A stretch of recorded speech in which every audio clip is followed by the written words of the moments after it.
Welcome to Dano Does Things.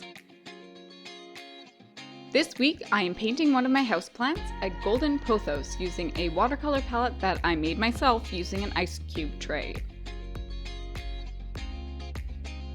Pothos are super simple to draw and paint. The leaves are shaped like elongated hearts, so all you have to do is draw a chain of hearts, starting with some bigger ones and ending with some small ones.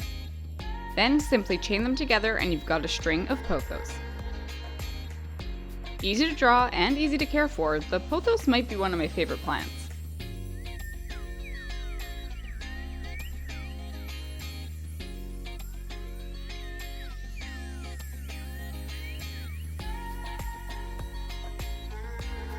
Now, when I first started with watercolors, I wasn't sure if I would enjoy it, so I didn't want to invest in some expensive paints and an expensive palette.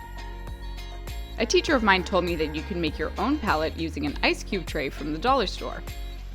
So I bought a basic set of watercolor in tubes with a coupon and grabbed this tray for $1. The tray keeps the watercolors separated, and mine even came with a lid that I now use to mix my colors on. Since then, I've invested in a more high-quality paint palette that is perfect for on the go and traveling, but I still find myself coming back to my makeshift ice cube one. It just goes to show you really don't need all the fancy bells and whistles to enjoy a hobby.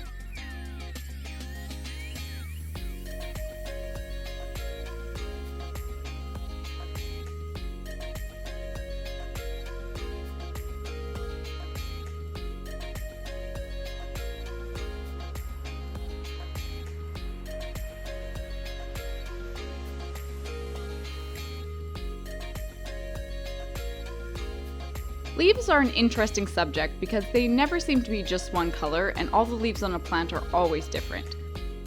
Some may be darker or lighter, or some may have some variegation. With each leaf you paint, you can play around with layering your colors, adding a hint of blue to one to make it deeper, or adding a touch of yellow to make them brighter. Just play around with what looks good.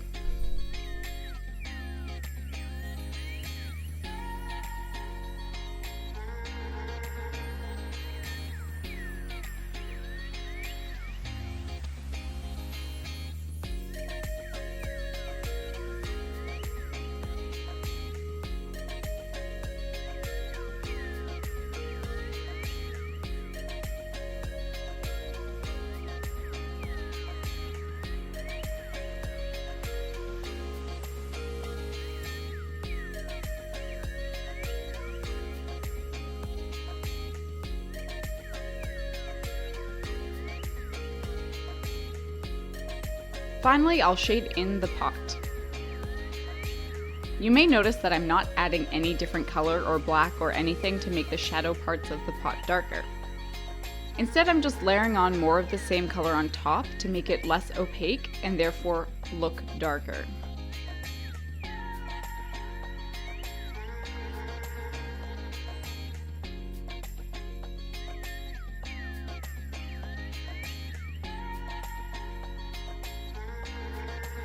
Houseplants are such a big thing right now, and I get it, and I'm totally on board. But if you have a room that doesn't get any light, or animals that like to get into dirt or eat leaves, then a nice plant portrait can brighten up your space as well. Thank you for watching.